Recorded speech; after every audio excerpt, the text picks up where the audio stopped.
Ceci est la manne quotidienne, version audio. Elle a été bien préparée pour nous aider à gagner spirituellement tout au long de l'année. Nous sommes aujourd'hui le mardi 21 février 2023 et nous considérons le thème « Utiliser les dons de Dieu avec sagesse ». Utiliser les dons de Dieu avec sagesse. Prions, Père, nous te remercions, nous te glorifions aujourd'hui pour cette opportunité que tu nous as donnée. Tu veux que, Seigneur, que nous sachions que nous vivons à travers ta vérité. Et tout ce que nous faisons, nous le faisons parce que tu es là et tu nous guides et tu nous protèges. Aide-nous, Seigneur, à faire tout ce que tu veux que nous fassions à chaque moment au nom de Jésus. Merci, Seigneur, parce que tu nous as exaucés. Au nom précieux de Jésus, nous avons prié. Amen. Utiliser les dons de Dieu avec sagesse. Utiliser les dons de Dieu avec sagesse. Nous allons lire notre texte dans 1 Corinthiens. 1 Corinthiens chapitre 14. Chapitre 14 à partir du verset 1. 1 Corinthiens chapitre 14 à partir du verset 1. 1 Corinthiens chapitre 14 à partir du verset 1. La Bible dit: recherchez la charité, aspirez aussi aux dons spirituels, mais surtout à celui de prophétie. En effet, celui qui parle en langue ne parle pas aux hommes, mais à Dieu, car personne ne le comprend, et c'est un esprit qui dit ces mystères. Celui qui prophétise ou contraire parle aux hommes, les édifie, les exhorte, les console.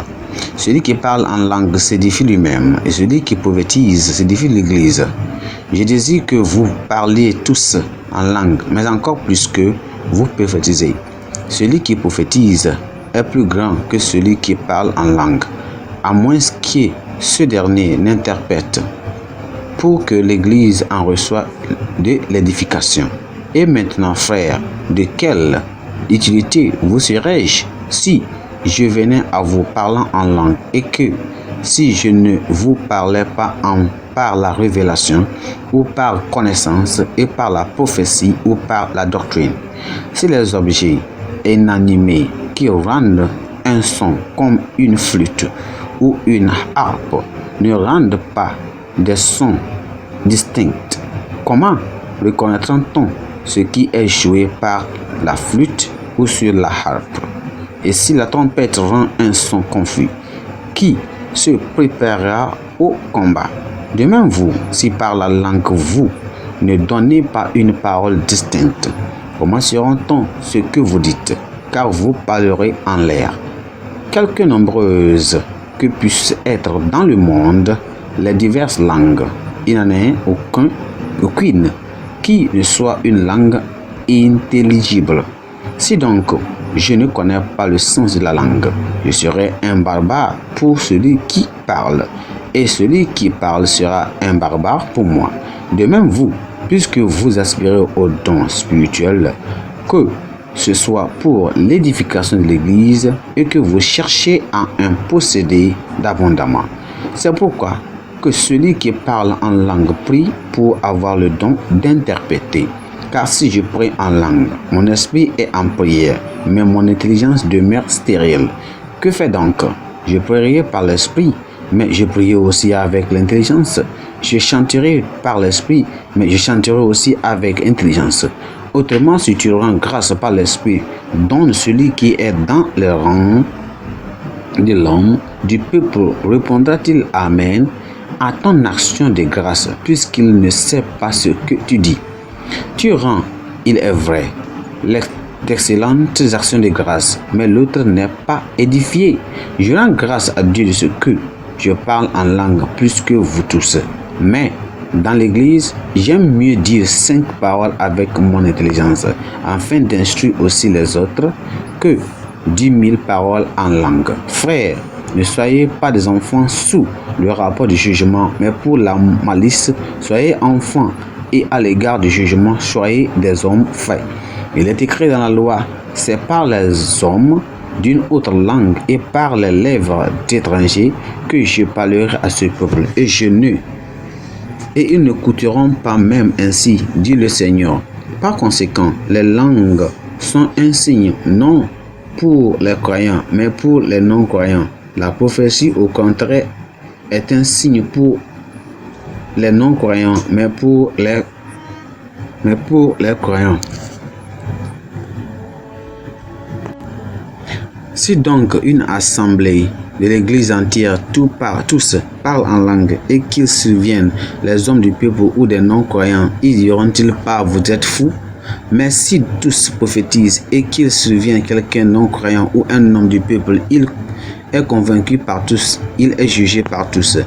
Les secrets de son cœur sont dévoilés, de telle sorte que, tombant sur sa face, il adore Dieu et publiera que Dieu est réellement au milieu de vous. Que faire donc, frères? Lorsque vous vous assemblez les uns et les autres parmi vous, ont-ils un cantique, une instruction, une révélation, une langue, une interprétation? Et tout se passe pour l'édification. Amen. Le verset clé, c'est le verset 19. Mais dans l'église, j'aime mieux dire 5 paroles avec mon intelligence afin d'instruire aussi les autres que de dire 1000 paroles en langue. Souvenez-vous que nous parlons de quoi? Utiliser les dons de Dieu avec sagesse. Allons dans le message. L'arrivée du Saint-Esprit, le jour de la Pentecôte, a marqué le début d'une nouvelle ère. C'était l'accomplissement des promesses du Seigneur d'envoyer un autre consolateur. Il a également marqué le début des derniers jours. Les 120 disciples qui demeurèrent à Jérusalem comme le Seigneur l'avait commandé, furent tous baptisés et remplis du Saint-Esprit avec la preuve qu'ils parlaient en d'autres langues. L'apôtre Paul, dans notre texte, a donné des instructions à l'Église sur le don d'usage du don de parler en d'autres langues. Il a conseillé à l'Église de se spécialiser dans la prophétie pour édifier les frères plutôt que de parler dans une langue que les gens ne comprenaient ou ne comprendraient que s'il y a un interprète.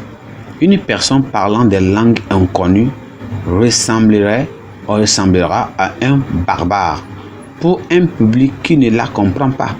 Il vaut donc mieux dire quelques mots significatifs qui édifient que 10 000 mots dans une langue inconnue. L'essence de la communication est de transmettre des messages compréhensibles. Si le message n'est pas clair ni compréhensible, alors cette essence est perdue. Dans de nombreuses assemblées, des églises en différentes langues sont établies pour rendre le message de Dieu plus clair pour que qui le comprennent. Peut-être là-bas, ça peut être que même ils comprennent même là-bas le français. Alors on parle français là-bas. Dieu veut que nous comprenions son dessein pour nous, afin de nous puissions bénéficier de sa puissance et de sa miséricorde et même de sa grâce.